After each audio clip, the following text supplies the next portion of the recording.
I have the honor of bringing up my business partner, Stephen Miller. Stephen Miller, years ago, very first individual that I contacted when I had the vision to set this in motion. The reason why I contacted Stephen is we had met 15 years earlier serving a 2-year Christian mission. I had a chance to see this man under the skin, to see how he worked, where his heart was, the way he shows up. And I know that when I am with him, I'm a better person. How many of you have someone like that in your life? Well, friends, you get to choose who you go into business with. This was one of the best conscious choices of my business career, to choose Stephen Miller to come in my space because he inspires me to be a better man. Please help me welcome to the stage, Stephen Miller.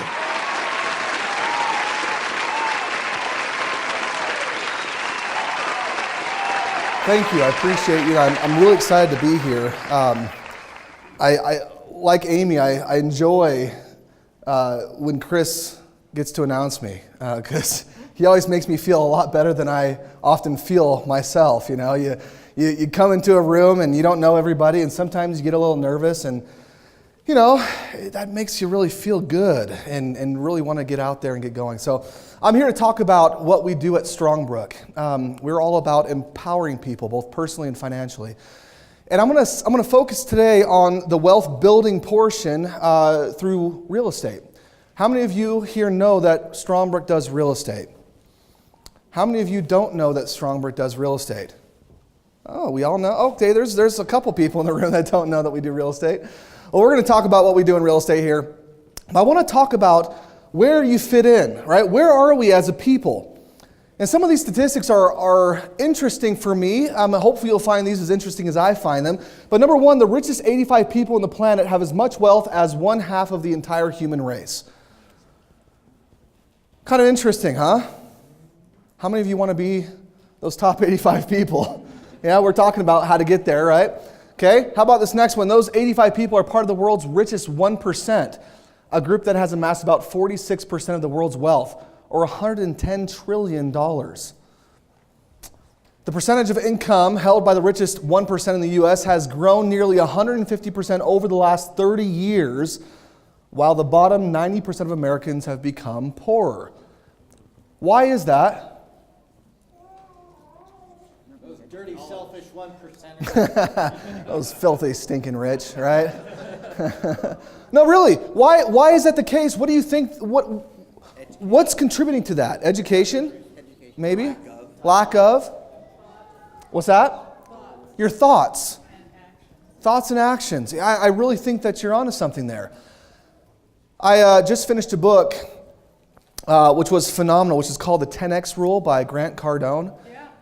It was a great book, isn't it? Really great book. But he talks a lot about your thoughts. He talks a lot about the actions, though, that you take. And taking 10X actions, 10 times the actions that you would normally take. We pigeonhole ourselves, and we tell ourselves that things are too hard or we can't do it. And because we tell ourselves those things, what's the likely outcome? What's going to happen? We're not going to do it, and it won't ever happen, right? The biggest difference between those top 85 people, the top 1%, and the poor, people that would label themselves poor, is what's up here. It's what they believe. The reason why they're getting poor is because they have bought into a belief that they will continue to be poor. They've bought into this belief that there's no way out, or they don't know the way out, and they can't. I'll tell you, I grew up in a situation where I learned a lot of those things.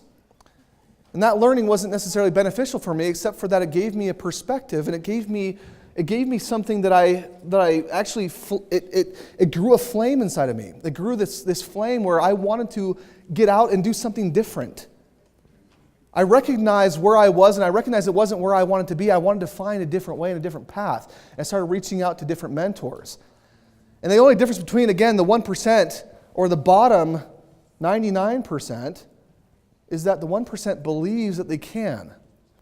The other 99% believe that they won't. They're putting their faith in an outcome that they don't want rather than putting their faith in an outcome that they do. Does that make sense? Okay. So the top 1% of wage-earning households in the U.S. brings in about $1.2 million per year. That's 41 times as much as the average income for all wage earners, who bring in about $40,000 per year. So we recognize that the situation is here. My question to you is, where do you fit in? Right? And maybe even a better question is, where do you want to fit in? How do you want to change the outcome for yourself? How do you want to do things differently so that you can create a different scenario, so that you can find yourself in a different part of this whole equation? Okay? Because we know that few workers even believe that they're going to have enough for retirement. We've been talking about this. Laurel got up and said, hey, you shouldn't even want to retire, right? But when we say retirement, what we really mean is giving yourself permission to do the things that you want to do, the things that you're passionate about. How many of you in this room have a passion that you're not spending the majority of your time doing right now? I think most of us fall in that category, right? We get caught up in life. We get caught up doing things. We don't have the money. We don't have the time, whatever the excuse is, but we get caught up because we have these problems that are staring us in the face on a daily basis that we have to address, right? We have to put food on the table. If we're not nudists, we have to wear clothing, right? So we have to do certain things. We have to have shelter to protect ourselves from the sun or the cold or whatever else. And so those immediate needs oftentimes will get in the way of us feeling that we can even live inside of our passion. But let me tell you something. The people that I know who are the wealthiest, the people that I know who are the happiest, aren't the people that have everything. They're the people that are living inside of their passions, that aren't waiting for permission from time or permission from money to go out there and affect true and positive change in the world. They're the people that are sharing what they currently have right now, regardless of what their situation is. So we know that the situation looks bleak for a lot of people, right? A lot of you that have maybe seen our presentation before, maybe you've seen this, but I want to go in a little bit. 60% of workers have less than $25,000 saved. If you have less than $25,000, again, how likely are you going to be to get out there and be spending all of your time just serving other people or doing what you're passionate about? Right? So we have to figure this out a little bit. 2/3 of all people rely on Social Security for 50% of their income. It doesn't say it in this quote, but if you read on in the Social Security Administration, if you read on, it says that 1/4 of people rely on Social Security for 100% of their income. What is a life on Social Security? It's not fun, right? Can you travel? Can you go visit the grandparents or the grandkids or whatever? Can you do those things? Especially if they live in different parts of the nation or world. Can you do any of those things? No, you can't. Maybe ramen noodles, right? Maybe worse, right? So how do we get out of this situation? How do we avoid becoming a statistic? What do we do? Stop living in the fear. Yeah, you got to stop living in fear. You got to stop doing what everyone's telling you to do, right? We've got to think outside the box. By the way, what is the opposite of courage? Fear. Hear a lot of people say fear. A good friend of mine, Shannon Brooks, actually one of the mentors in the Mentoring Network, president of Monticello College, he said the opposite of courage isn't fear, it's conformity. The opposite of fear is conformity, which means what? Which means we just do what everyone else has told us to do, right? We just kind of act like those lemmings. When one of them jumps off of the stage or jumps off the cliff to fall to his death or his or her death, everyone just follows, right? If your friends jumped off a bridge, would you? We all would say no to that question, but the reality is we will follow most people down this financial road into our financial destruction because it looks like everyone else is doing it. Right? What do we do when we first start off in life? What does everyone tell you to do to be financially successful? Go to school, 401ks, get a job, right? We're doing all these things, so we start off with school. And the hope is that we will graduate from high school and go on to college, right? This is what everyone tells us to do. And why do you go to school? To get a degree. What does degree tell you? That you know things, that you're in debt. Yeah. Right? You get that piece of paper that says, congratulations, you get to pay me off for the rest of your life. And most of you, by the way, this is what it all says. It's in the fine print. You have to actually go. You ever seen National Treasure? You got to get some lemon juice and a little heat. You'll see this on the degree, right? It'll unveil this secret message where all of a sudden you'll get to see that you're in debt and you get to pay it off for the rest of your life. And oh, by the way, in the fine print, most of you will never use me, right? Most of you will go, you spend 10 years or 8 years or 4 years or however long it is to get me, but most of you will never use this.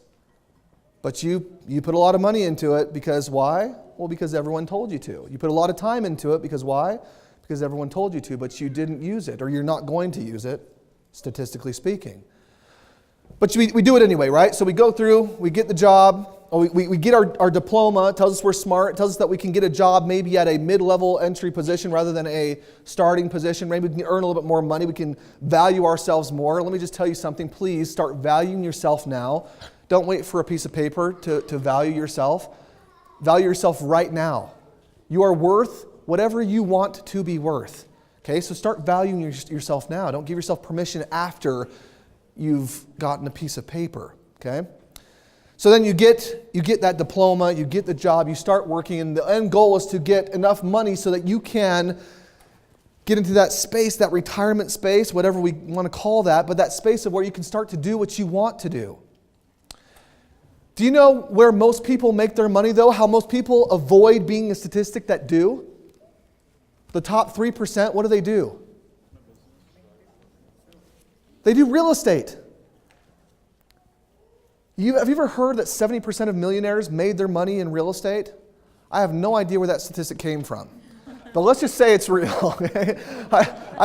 Most millionaires that I do talk to, most people that are highly successful that I talk to, have a significant amount of their wealth in real estate. So that has been my experience. So what does that tell us? If we want to have a certain amount of wealth, what should we be doing? We should be doing some real estate. But should you trust yourselves to do it? How many of you, raise your hands if you are passionate, all out passionate about real estate? Okay, I've got a couple people in the room. Now, I won't ask you to raise your hands on this one. Okay? How many of those that raised their hands, how many of you have 100 deals? You own 100 pieces of property. And the reason why I'm asking this is just to put it into proper perspective. If you are truly passionate and that is your sole purpose, that is who you are put on this planet to do, is to be a real estate expert and be amazing at it and awesome, chances are by the time you're 30 or 40, you probably would have hundreds of properties. And by the way, if you haven't done the same type of real estate over and over and made a system out of it, chances are you will continue to find new ways to lose money at it. So no matter how passionate you are about it, if you aren't the expert yet, if you haven't gotten there yet, is there something that you could learn from somebody who has? Is there some benefit from going out and seeking out a mentor who has been there? I want you to do me a favor real quick. Everyone close your eyes for a second. Don't cheat. Just close. I promise I won't spit on you. I won't come up and slap you. Just close your eyes for a minute. And I want you to imagine your life with the residual income that you desire through real estate. I want you to imagine that you have this portfolio of properties that's working for you, that's doing what it does for you. I want you to imagine that you're not getting phone calls in the middle of the night. I want you to imagine you're sleeping through the night, so you're not worrying about being a landlord. You're not worrying about handling all these problems. I want you to imagine all of a sudden now you've got time freedom, and you also have financial freedom to go take the family and the kids to Disney, to go visit the parents, the grandparents, to go visit Europe, to go travel the world, to go do the things that you really love, to start that foundation, to start that charity. How does that feel? How does that feel knowing that all of a sudden you've tapped into a resource that you didn't even know was available before? That you're able to do things that you never thought were possible before. Go ahead and open up your eyes. Well, how do we avoid becoming a statistic? We take Strongbrook's approach to retirement. We do things differently. And what Strongbrook says is if this isn't your game and you're not the expert at it, let the experts do what they do best. We have a philosophy in our company, which is if you want something done right, don't do it yourself. It's a little different of a philosophy, right? We've talked about this in the past. If you want something done right, don't do it yourself. Get an expert. Well, this is what Strongbrook is. Strongbrook is that expert because we do it for our clients. We find the homes, we buy them, we fix them, finance them, lease them out, manage them, maintain them, and then we help with a proper exit strategy. So that when the day comes that, hey, there's a wedding that's taking place and they need some extra resource. Do weddings take resource? By the way, I have 7 children. 4 of them are girls. And those 4 girls were born within a 4-year time frame. Okay, no multiple births, by the way. My wife's pretty amazing. Okay, we're born within a 4-year time frame. That means my guess is I will probably have 4 weddings, all in the same month. It's probably going to happen. Okay, so, one will get married young, one will get married a little older, and the other ones will fall in there somewhere. So when it comes time for an exit strategy, when I need to pay for those weddings, what do I get to do? I get to call up and say, hey guys, I need to liquidate this, that, and the other. Or, hey, we're all set and this is how we're going to do it. Or, hey, life is happening this way and that way. And Strongbrook, can we do this, that, and the other? Can we rearrange my game plan? Can we do something a little bit differently? And can we, maybe I actually don't need to sell. I need to go buy 10 more properties to help finance those weddings for me, right? Pay them off on a monthly basis, however I want to do that, right? But that is the beauty of having Strongbrook in my corner, is they take care of it all for me. I don't have to do it myself. Okay? Because by the way, for most of you that aren't passionate about real estate, when you're trying to do something that you're not fully passionate about, what typically happens? You get burnout. You start to find ways to avoid it, right? How many of us love to budget our money? Not very many people. We got one person, me too. Okay? No, not many people love to budget. So what happens? What happens if you don't love budgeting? You don't budget, do you? Right? Most people hate the word budget. They can't stand anything that it has to do with. They don't like it, so they just avoid it. And it becomes the cause for a lot of pain in our relationships and a lot of other things. We avoid it. So same thing, if you don't love real estate, it's not your passion, you'll tend to avoid it, even if it can make you a lot of money. By the way, can budgeting help you free up money and help you to do other things? It can, right? It can do that. But still, most people avoid it because they don't like it. So again, if you want something done right, don't do it yourself. Get an expert. This is how it works. Facilitator Real Estate. You are given a personal coach who is dedicated to your success. They're going to help you design a personalized game plan, educate you on the growth and income markets, help to establish everything that you're going to need to identify the assets that you have. By the way, J.B. Shea, who was a French economist, said creating wealth is nothing more than taking assets from areas of low yield and putting them into areas of higher yield. That's what our coaches do for you, right? Your personalized coach is dedicated is to help you do that. Help find and present deals that fit your game plan, facilitate the financing, and then really at the end of the day, you're making the decisions. We are just the team that does it all for you. You're the CEO, and we're implementing all that for you. Does that make sense? Okay. So here is what we give you access to. The best equity growth, cash flowing markets, properties in the hottest markets. Here's one of our markets, Indianapolis, Indiana. You can see the numbers here. Purchase price, $89,000. TOP, which is total out-of-pocket financed, is $25,975, the monthly rent of $950 a month. PITI, which is principal, interest, taxes, and insurance, right? The monthly payment is $465. And you see there the monthly cash flow is $379 with a 5-year ROI of 65%. Pretty good numbers, right? It sounds like a good investment, doesn't it? Here's the best part, is we're specializing in a short-term buy and hold strategy of single-family homes, but below the median with very strict parameters. And what do those strict parameters do? Yeah, it makes some predictability. It helps to get pushed aside a lot of the mess that could potentially happen. And it helps us to maximize the returns, minimize that risk, right? We can't get rid of all risk because, by the way, this is investing we're talking about, right? Does every investment have some sort of inherent risk? Of course it does. And if anyone ever tells you that it doesn't, they're wrong, okay? They're selling you something, okay? Now, we're selling you stuff too, except for it's really good real estate that pays you every month. So there's a difference there, okay? So we want you to understand that this is what Strongbrook does for our clients. Now, the best thing about real estate is it does something that any other investment that I know of can't do, which is it grows dynamically. It allows your $1 to go to work for you in multiple different locations at the same time. If I can help you buy one home and do it the right way, I can help that home purchase your next home. And then I can have that home, or those 2 homes, purchase your next couple homes. And this is where real estate gets to not only grow dynamically, meaning $1 working in multiple places for you at the same time, but it also starts to grow exponentially. And by the way, if you have if you had $100,000 and you wanted to spend it on real estate, can it go a lot farther than it can in, let's say, the stock market?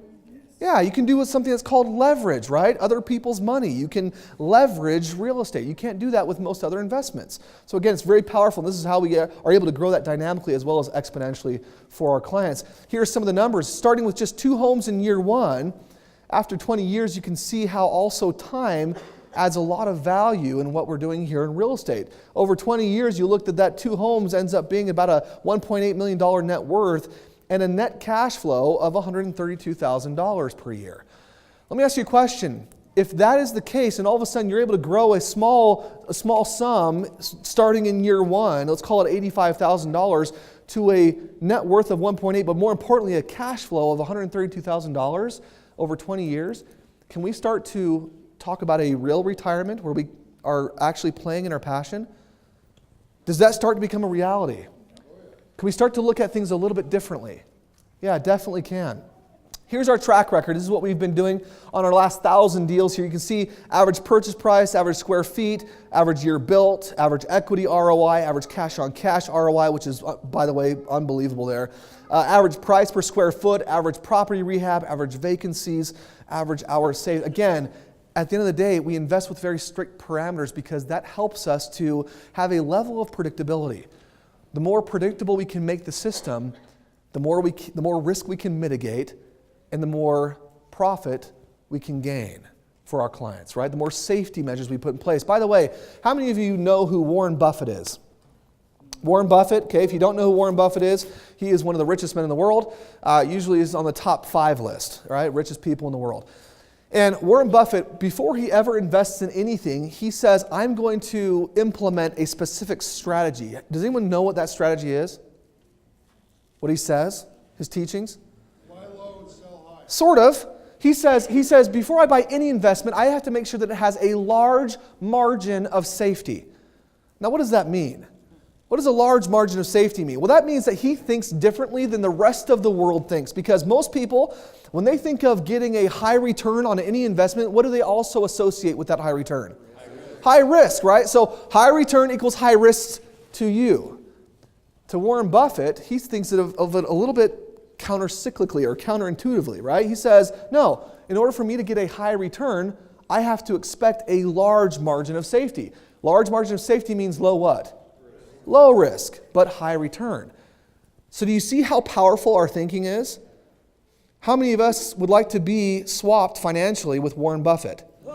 Raise your hand. Okay, there's a few of you that didn't raise your hands.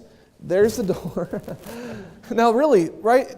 Do we want more? Do we want better? Do we want to create better? And what's our purpose for it? Do we want to bless more people? Do we want to create that charity? Do we want to send our kids to college and be able to pay for those weddings? Whatever that looks like. Do we want to form and build a legacy for them? And not just for them, but for their children and their children to come. The only way we can do that is by rearranging the way that we think about how we invest, right? And that we start to invest in things that give us that large margin of safety. Having a track record like this produces a large margin of safety for our clients. Do you think that gives our clients confidence in going out and getting home number 2, and home number 3, and home number 4? Yes, of course it does. Raise your hand if you've purchased homes with Strongbrook. Everyone else, look around. Just, has it gone well? Yeah. Of course it has, right? Because we have a system that's predictable. Okay? So, at the end of the day, it's very simple. We get a project manager. They link you up with a team of experts, browse the best properties, facilitate the funding, fixing, leasing, and management of those properties, give you comprehensive asset protection so that you can not only grow and create that wealth, but you can manage and protect it appropriately.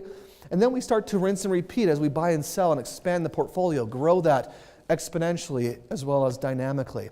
So at the end of the day, what we offer anyone that wants to come work with us are 2 different ways to start here. Number 1, anybody can start with the MAP PSA, which is called the My Action Plan MAP PSA Professional Service Agreement. It's $499.99 a month. And with that, actually, people get our Essentials PSA that was typically $5,500 for free. So that's a promotion that's going on right now. But for anybody else, have we passed out the game plan cards? Great. So everyone else that's here has a game plan card that they've been given. Go ahead and fill that out. Just put your name, your email, your phone number so that we can contact you. I can tell you this is a no obligation free game plan request, but everyone that fills out that card here today and passes it into our team in the back will get a free hard copy of a game plan report. If you've already had a game plan, please don't do that just to get a free game. I mean, they're nice, they're fun. But this is for individuals that have never received a game plan before. Go ahead and turn that in and get a game plan. A lot of you in this room have come on because you know what we're doing in the mentoring space. We are changing the world right now when it comes to personal development and getting a mentor to bring you to the next level. So a lot of you haven't seen what we've been able to do for you in the real estate realm and building true wealth through a real estate portfolio that's producing for you. So if you haven't had that opportunity, fill out that card, go put it to the back, go bring it to the back of the room, and they will give you a free game plan report and set up an appointment to meet with you and your spouse. So everyone, really appreciate your attention. Thanks for participating, and have a fantastic day.